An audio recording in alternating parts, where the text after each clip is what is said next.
Hello everyone, myself Dr.Tapas Kumar and welcome to our channel Physiomax Organization.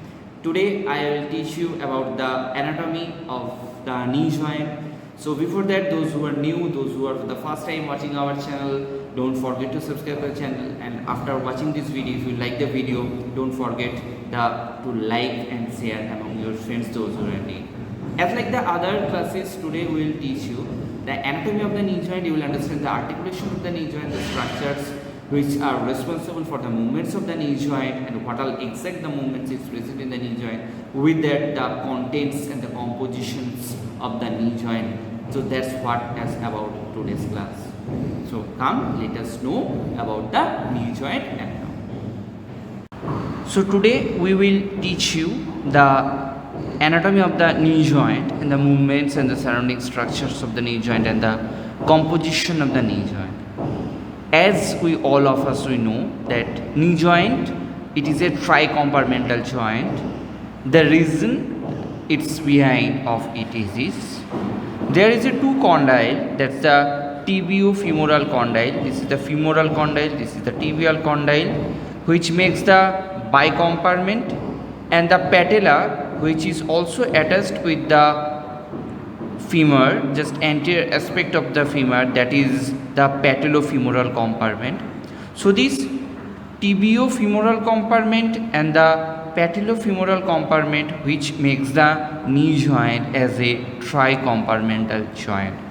So bicompartmental, made up of the tibia and the femur, and the another compartment, that's the patellofemoral. That's why knee joint it is called as a tricompartmental joint. This knee joint, it's having two motion. This is the flexion motion of the knee joint, this is the extension motion of the knee joint. So the knee joint, it is having a two motion. This is flexion and this is the extension. Now coming to the structures which are responsible for this particular movement. The flexion of the knee joint, it's done by the muscle which is present on the posterior aspect, that is the hamstring. And the extension of the knee joint, which is done by the muscles which is present on the anterior aspect, that is the quadriceps. So the quadriceps helps to make the knee to go for the extension, the hamstring which makes the knee to go for the flexion. Now we will know the structures which are present at surrounding of the knee joint. At first, this is the femoral condyle, and that's the main articulation. We can see the femoral condyle over here. This is how the femoral condyle looks like. This is the convex surface, and this convex femoral condyle, it is attached with the concave tibial plateau. On both the sides we are having the lateral, we are having the medial tibial plateau, we are having the lateral femoral condyle, we are having the medial femoral condyle. And both the condyles of the femur, it is convex, and both the plateau of the tibia, it is concave, and that's the reason this femur it should sit over the tibia in this way, and they used to move. Just above the femur, there is a thin layer which covers the outer layer of the bone, that's named as a articular cartilage. So the articular cartilage which is present both above the femoral condyle and above the tibial plateau, which helps to make the friction free movement. So the articular cartilage, it covers the bony ends. Also it is present on the posterior aspect of the patella too. Now coming to the another part, that's just above the articular cartilage, there is a fluid. Above the articular cartilage there is a fluid just in between, which helps to prevent the friction to each between the femur and the tibia, that's named as a synovial fluid. So the synovial fluid is present over here, and this synovial fluid, it helps to prevent the friction among the femur and the tibia. This synovial fluid, it is covered up with a membrane which is named as a synovial membrane. So first is the articular cartilage, followed by the synovial fluid, and followed by the synovial membrane. We can see two disc-like structure in this area just above the tibial plateau on both the sides. Here this is the lateral and this is the medial. This is the lateral and the medial meniscus. This lateral and the medial meniscus is a single meniscus with a two horn. There is the lateral horn and this is the medial horn of the meniscus, knee joint meniscus. And it helps to absorb the shock. That means whenever you are jumping, whenever you are running, any excessive force, this meniscus is to control. So that's the main function of the meniscus. Now, just inside of the knee joint, there are two very important ligaments. That is, one ligament which is named as a ACL, anterior cruciate ligament, and another ligament which is named as a PCL, posterior cruciate ligament. So the anterior cruciate ligament, it's present on the anterior aspect of the tibial plateau and it runs backward and goes instead on the posterior aspect of the femoral condyle, just like this X. That's the anterior cruciate ligament. Coming to the posterior cruciate ligament, it's as by the name, it starts from the posterior aspect of the tibial plateau, it comes in the anterior aspect of the femoral condyle like over here.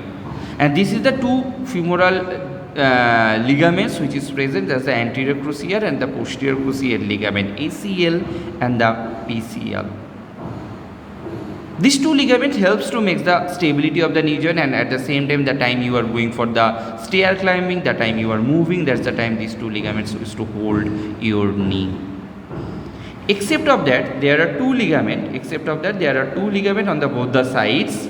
There's the lateral and the medial collateral ligament. This is the lateral collateral ligament, this is the medial collateral ligament, and these two ligaments helps to make the stability of the knee joint from both the sides. So about these four ligaments, which is the main four ligament of the knee joint: ACL, PCL, LCL and MCL. Coming to the other structures, if I see from the lateral side of the knee joint, this is how the quadriceps tendon. So quadriceps, all of us we know, it makes by the vastae muscle. That's the vastus lateralis, vastus medialis, vastus intermedialis and rectus femoris. These all the muscles which makes the quadriceps tendon, and it inserts on the superior pole of the patella. This is the superior pole of the patella. And from the inferior pole of the patella, this what it's called as a patellar tendon. And this patellar tendon, it inserts on the anterior aspect of the tibia. There is a bony prominence which is named as a tibial tuberosity. So this is the tibial tuberosity and where the patellar tendon is to insert. This is on the anterior aspect. If you see the posterior aspect of the knee, there is a diamond-shaped fossa which is generated by the muscular structure which is named as a popliteal fossa. So this popliteal fossa, it is made by the four muscles. These two is the two heads of the gastrocnemius, and these two it's the head of the hamstring. That means the gastrocnemius muscle which is to insert on the medial head of the gastrocnemius. This is the lateral head of the gastrocnemius. So like this the V. So another V, it is made up of the semitendinosus, semimembranosus and the biceps femoris. So this is how the diamond shape, popliteal fossa which is present on the posterior aspect of the knee joint. Just below the popliteal fossa, there is a bursa which is named as a popliteal bursa, and which is present in this region. And of course there is a muscle which is also named as a popliteus muscle. So the popliteus muscle is present on the posterior aspect. There is a popliteal bursa is present on the posterior. So I am talking of a word bursa. What is exactly this bursa and how many bursa is present in the knee joint? So if we talk about the anatomy, there are total 4 bursa which is mainly 4, and also we are having total 6 of bursas which is present in the knee joint. So who are they? As I told on the posterior aspect, the name of the bursa, it is the popliteal bursa. And if I show you on the anterior aspect, just below the patella, there is 3 bursa. On the superior region, there is a suprapatellar bursa. In the mid, there is a peripatellar bursa, and in the inferior region, there is a infrapatellar bursa. So on the posterior aspect there is a popliteal bursa. Just on the superior pole of the patella there is a suprapatellar bursa. In the mid there is a pedipatellar bursa, and in the posterior aspect there is a inferior aspect, there's the infrapatellar bursa. Except of that, there is one more bursa which is present, which is the insertion of the sartorius muscle, that is the pes ansernius, and which is just present in this region. So these are the bursa which is present in this knee joint. This bursa it's a full fed sac, and it helps to prevent again the friction between the bones. So this is about the knee joint anatomy. So those who watch the video, those who are new for this channel, don't forget to subscribe our channel to learn more and more of medical knowledge from us. Thank you.